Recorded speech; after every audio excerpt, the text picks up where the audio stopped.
Welcome again to another episode of Off the Air with I'll Be There.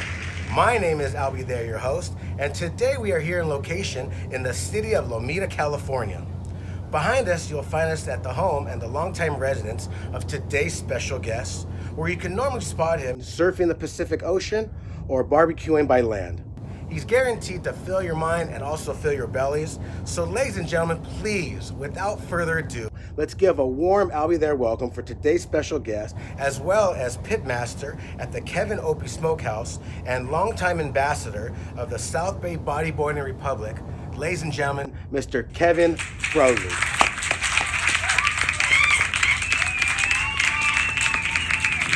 Kevin. Yes. Welcome, bro. Thank you. Thank you for being on our set today and opening up your home. And how you been, man? I've been good. I've been a lot of moving. A lot of moving. Yeah. I mean, this is officially it. This is our last day at this residence, Yep. Lomita. This is our last day in the South Bay. Yes. Why don't you tell the crowd exactly where you're off to? I am moving up to Grants Pass, Oregon. We're getting a home up there and gonna do some surfing, some barbecuing. Hopefully, open up a business up there. And Wow. How exciting, man. How do you feel about this big move? Part of me, I've always been in the South Bay and love the South Bay, but Sure. it's getting quite expensive and stuff. So it's gonna be nice to be able to have something a little bit bigger than the Broadley beach hut behind us here. That's all right, man. That's right. You're definitely going to be missed. And I kind of want to pitch the show and let those viewers that are first-time viewers know what the show is all about. We're a traveling talk show based out of the South Bay, where we specialize in all kinds of personalities and artists, musicians, athletes that specialize here in the South Bay area. Kevin being one of them. The motto here, more or less, it's not about the quality, it's about the camaraderie. So the first question that I want to start this interview off, Kevin, is you've been a pitmaster for how long now? I'm gonna say about eight years now. You got into about 8 years ago. Yeah, well, I've been barbecuing a lot longer than that, but about 8 years ago is when I started getting serious with it. So did you start off like everyone else, just like barbecuing on the porch? Yeah, I was having UFC fights over here and feeding everybody that came over, and finally everybody just decided, you should be selling this stuff, you know. And from there, the pits got bigger and the meats got bigger, and the rest is history, though, isn't it? Yeah, the rest is. I've been blessed to be at a few of your barbecue roasts with the pit fire going and everything, and it's just like it says. Those that have barbecues, either if they're good or if they're bad, we always want to come back for more. Yeah. And you've shown that where not only have your mutual friends have come back, you've had consistent clientele come back. Yes. Tell us about the process of how early you start. It's so like if I do a full brisket, it can take anywhere from 12 to 14 hours. I'll start at like 11 o'clock p.m. The night before. Yeah, the night before. And that's before even the fire is even going then. Well, yeah. Well, I'll start trimming at like 8 at night. Okay. And then what exactly is trimming? Like getting all the fat off it. Making it everything you want on it when it's cooking. So 8 o'clock I'll do the trimming. 11 o'clock the fire's lit. Midnight the meat's on, and it'll cook all night long until usually 1 o'clock the next day. And the motto is low and slow. Low and slow, yeah. 225. 225. 225, yep. Now, you have to use like a kind of a gauge or some kind of electrical devices to kind of monitor the heat. Yeah, I have digital thermometers in my pit with that tell me where it's at inside there, and then the meat I just wait until I just kind of know when it's done, and then I have my digital thermometer for. If you didn't have these tools, could it make the process that much tougher? Yeah. The OG barbecue pit masters, mostly Texas and all that, they can do it by touch. They do it by touch? Yeah, they'll do it by touch. So they don't even use a gauge? Yeah, no, they can even fill their pits. Is that how they do it, huh? Yeah. They must have the huge calluses on their hands. They've just been doing it for so many years. How about that? Let's talk about the ingredients that it takes to have a good piece of meat and a good barbecue. I know that you guys have a special rub. The variables are heat, time, wood, coals. What do you use in your products and your meat? Tastes so good, make you want to slap your mama. Yeah, boy. Well, the meats are I try to get USDA quality top beef? choice, yeah, sure beef or good pork. But the the rubs are my homemade rubs. You know what? I'm glad you brought that up. Yep. Because we just happen to have two here that will show our viewers. One being the Kevin Opie's pork rub. Yep. You can see it's kind of got like a red, more or less spice. Yeah, it's got more sugar and salt, our onion, garlic in it. Tell me the taste that you get off that kind of rub. It'd be a sweet with a little bit of heat behind it. A little bit of bite to it. Too, huh? Yeah, just a little bit. Yeah. And then the second one you have here is also the steak rub. Yeah, it's a steak seasoning. Seasoning. That's something new I had just come out with. And, all right. Yeah, it's not even actually on the website yet, but that's more salt, pepper, garlic, onion. It's great for tri-tips, brisket. Sure. And anything beef. It's the way to go. If we want to find more of this rub, where do we go to? KevinOpieSmokehouse.com. We're going to put that up for the viewers as well to see, and we'll get back to that. But we still also want to talk about the art of barbecuing, okay? So you were saying it takes a little bit of time. It takes TLC. Patience. And patience. Patience. A lot of patience. The process is anywhere between, 8 to 12 hours then before you serve it? Ribs are 6 hours. Briskets go for 12 to 14. They're the big ones, They're the big chunks of beef. And you know what? I have some footage here that I want to show the viewers where here you are, you got a nice piece of, I believe it's tri-tip, and then you're cutting it, and as you opened it up, you can see just the juices and the flavor coming out of it. That's a brisket. That was the brisket cut. Yeah. Now the outside of it, you can see it's very cooked and charcoaled. Yeah. The inside is just tender. Has a nice crust on it. It makes your mouth just water. Oh yeah. Barbecue. What are some of the most challenging things that comes with barbecuing and being a pit master? Being patient. That's not rushing. You get tired. You're up all night. Or, I try to take cat naps in between, but you have a live fire you can't leave unattended, and then you don't want to turn the temperature up to rush it from getting done. Right. You want to make sure it stays perfectly at temperature. And well, it's just like you said, low and slow then. Low and slow. That's the big key to it. Yep. So it's good to say that if you're going to be a pit master, you have to have a very laid back kind of personality. Exactly. Which you have. Yeah. Oh yeah. Definitely. So you almost fell right into this perfect calling then, haven't you? Exactly. Yep. When I think of barbecue, especially pit fire barbecue, I think more or less Southern style. I think, the ongoing debate, that's passionate conversation that I kind of want to ask you, being a pit master, is what is your opinion of the best barbecue along the American barbecue? Well, Texas style barbecue would be the best. Are they the best? I think so, yeah. That's kind of where I fall in. I would be like a Texas barbecue man. So is that where you get kind of your style from in there? Yeah, I learned out there when I lived. Now, I know that parts of like Kansas City are big on ribs. You got parts of Memphis. Yep. They're a little bit more Carolina. sweet and vinegar saucy. A little bit more sauce on their meats and all that. And Texas is just straight brisket and rub and meat. Not so much sauce. So why don't we talk about the barbecue community and the family that comes with it? Because when you think barbecue, you think family gathering, you think everyone kind of huddles around the picnic table, and they share this nice quality of good meat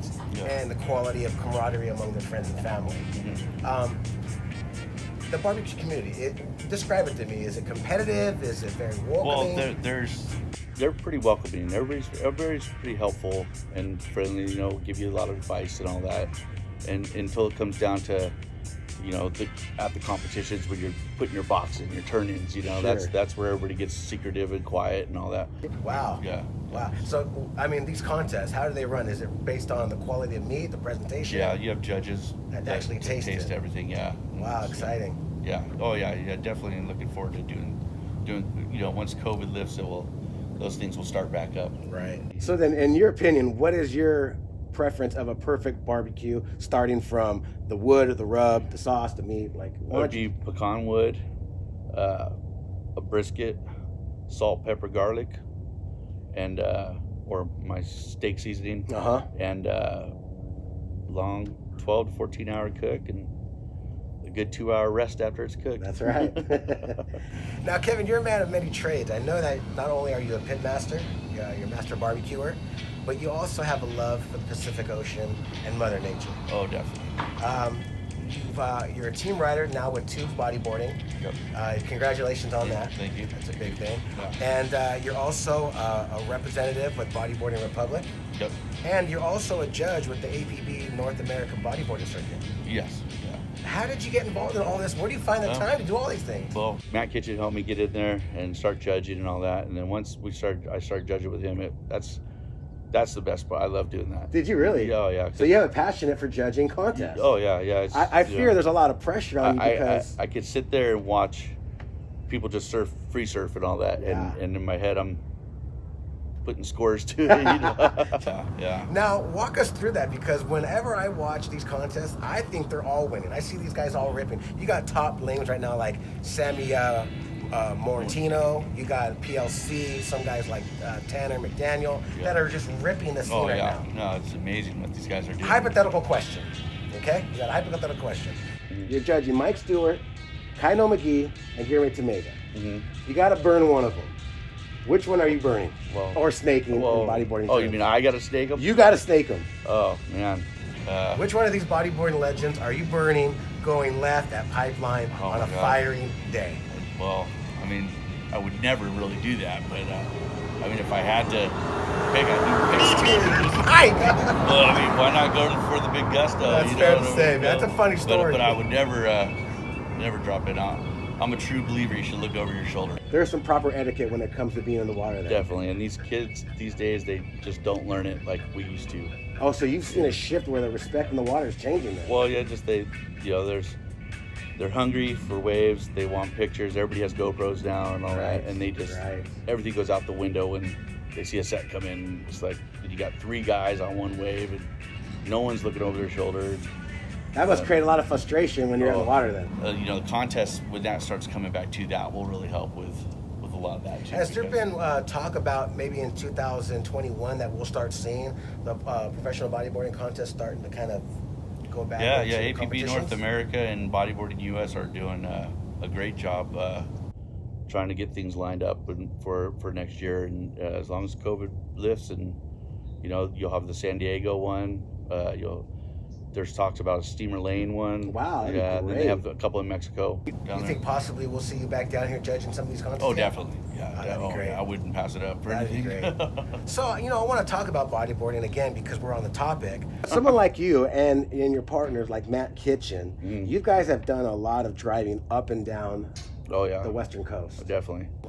From the Northern Pacific, Baja to all the way down to South. Nicaragua. And what is one of your more iconic wave surf spots that you love surfing that you would like to share with us today? Well, I mean, the boom in Nicaragua is just an amazing wave. That's Perfect day for him. Yeah. Well, Thunderbomb's a surf camp.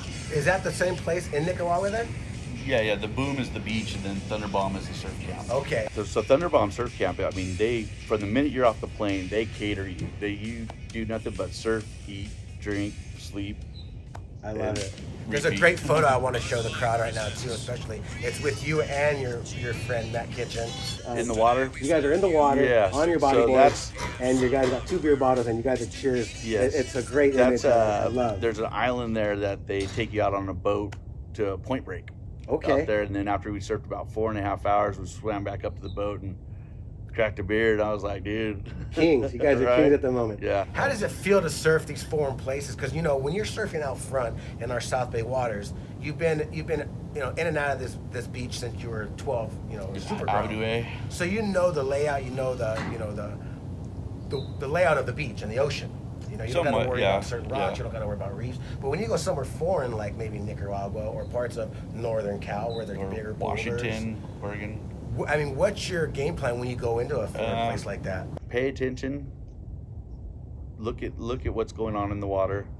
It always helps if you have a local that is very familiar with the area and all that, because up in Washington, Oregon, all the Pacific Northwest, there's not just driftwood. There is trees in that water, and sometimes buried in the sand, sticking up. And like Jared Dupree's place up in Washington, Damon Point, it's like Seal Beach on steroids, but I mean the beach is littered with giant trees buried in sand, sticking out, and you know, you do not want to hit one of those. No, you know? that could just definitely be your last session ever. Exactly. And you also got to add the variables of cold temperature waters. Yep. And let's not turn away from probably big fish in the water. Oh yeah, well, there's always big fish. I pretty much, the way I look at that is you got to be okay with it, you know, before you paddle out. Like, especially when you surf like up by the Central Coast, Morro Bay area, and all that kind of very stuff, you know, sharky or out Humboldt County area. And all Very that. sharky. You pretty much just got to be good with yourself and know that, like, It can happen. it's a very real possibility, Sure. and there's nothing you can do. Sure. You're gonna need a bigger boat. You know, like it's when we get to a certain age and that check engine light pops on, it's really, you start to appreciate your 20s and your 30s a lot more. Isn't Oh, that fair to yeah, say? right. I know. I wish I could go back. I think that makes for both of us. Right, You know? yeah. Because again, man, like as we get older, it's harder to do the rad things that you're doing, you know? Yeah, But I yeah. think at the same time, it's also a way to keep us young. Yeah, but the goal is not to stop. That's right. Because, you know, everybody that I know that stopped bodyboarding doesn't go anymore. Does it frustrate you when you see someone that's really good at bodyboarding at a young age decide to drop it, to transfer into something like surfing and only become like a mediocre surfer? Well, you know, that was always, the bodyboarding was a stepping stone for surfing. It sure is. It's always almost was. like the stepbrother Yeah, like your mom bought you the Mach 7.7 or the Aussie from the 7-Eleven or whatever, and you rode that until you could afford a surfboard, and you learned how to stand up and all that. I mean, I bodyboarded as a little kid too, but I got a surfboard at probably 13, 14 years old, and started surfing. And then I was at Burnout one day and just got annihilated by one of those walled up sets down there in no man's land. Yeah, And that's a heavy wave there. yeah, my buddy, when I got in, I was just like, I'm done. My buddy gave me his fins and his bodyboard and said, go get a barrel out there. And I went out there. That day, I went and bought a brand new board and fins. So you fell in love with it immediately that day that you knew, Oh, hey, yeah. you know what? Surfing is a little bit challenging, especially on high performant waves, Yeah. like a firing day at Burnout. Yeah. You knew that it's Well, not as easy to just to get Heavier, up hollow waves that, you know, you don't make them out. It's funner to be on a sponge. and- You know, is it true? Is it fair to say that as you get older, you kind of want to drop, you know, the childhood kind of hobby bodyboarding and go into the more of the manlier sport of surfing? I don't know. I always stuck with bodyboarding. You know, I as well. just- It's a sport that I've loved. I for a still long surf. time. If the waves are better for a surfboard and I have one available, Yeah. I'll surf. You know, I want to talk about the place we're at today. You know, when we started off the show, I announced that this is a place that you've been living for a long time, a period of your life. You've just closing 7 years of a chapter in this place that's behind us. What are 3 things that you're going to miss about the South Bay area? Well, all my buddies I surf with, a lot of friends. I have some family. The sun. I'm gonna miss the sun for sure. What are 3 things about Oregon that you're going to love, you think? No traffic, because that area has no traffic really.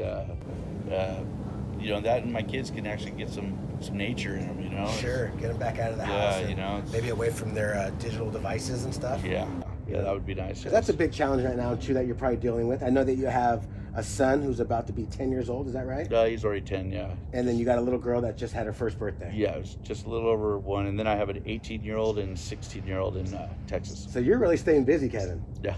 You're really staying busy, man. Yeah, 45 having a 1-year-old is pretty tough. I know you're a big fan of music. I know that you're a big Grateful Dead fan. You're a longtime Deadhead. Yep. I want to talk about music before we start getting to the end of this interview. When you're driving how long does it take to get from California, Southern California, all the way to Oregon? It's a 12-hour drive from Lomita to Grants Pass. What's going to be playing in your car all the way up that long? Bluegrass. Bluegrass? Yeah, a lot of bluegrass. So is that your kind of your driving meditation music that you like to do that's for my long drives? my cooking meditation. I really, I still listen to a lot of Grateful Dead and anything in that era. But yeah, bluegrass lately has just been my thing. Billy Strings and Green Sky Bluegrass, and it's all that noodling. Love it. Yeah. Gets me going. That's one thing about music. It's just that universal language that no matter what, it brings people together in a form of spirituality, and it brings joy to people. You know? And whatever genre it is that you prefer. Yeah. In this case, bluegrass. It's kind of funny because everybody I surf with and hang out with, they don't listen to Grateful Dead or bluegrass. It's like, Ew. Seriously? So gross. So They're all, who's driving? When Kevin. I have people over, I have to have somebody else be the DJ, because no one wants to hear my stuff. Well, Kevin, this is the time of the interview where I like to have my guests kind of let the people know out there where we can find you next. Well, you can always order my rubs on KevinOpieSmokehouse.com. Okay. Right now it's just the pork on there, but I'll get the steak on there, and once I'm settled up there, serve. I tell you what, You acclimated, I guess. that's going to take time, like you said, but someone with your personality, someone with your grit, and someone with your fire pit experience, I don't see that taking long at all. No. I think you're going to do just fine. Yeah, I have the gift of gab. So that's fair to say. And again, I want to say thank you for not only being my dear friend, but the person that you've been as far as the bodyboarding community, all the work you've put into just working with the youth, judging contests, and just keeping the sport of bodyboarding alive and well. There's something very wonderful today. I want to say thank you for that. I want to say thank you for being at our show today. I want to say thank you for being at the International Event. And goddamn, I'm going to miss you, man. Well, thank you for having me on. I've been begging you for months now to try. We made it happen, though. We made it happen. I wish we had the pit behind us and we're pulling ribs out right now. That makes two of us. Trust me. In fact, I think all our viewers, they too are going to want to appreciate and wish definitely that we had the I'm sure a lot of the here. viewers have probably tried the food too. Well, we hope to see you soon. I wish you all the best. And with that being said, folks, my name is Albie There. You can find us airing on YouTube, or you can follow us at our Facebook page at Off the Air with Albie There. The saying is, stay great, being great. We'll see you guys all very soon, and good day and bye-bye.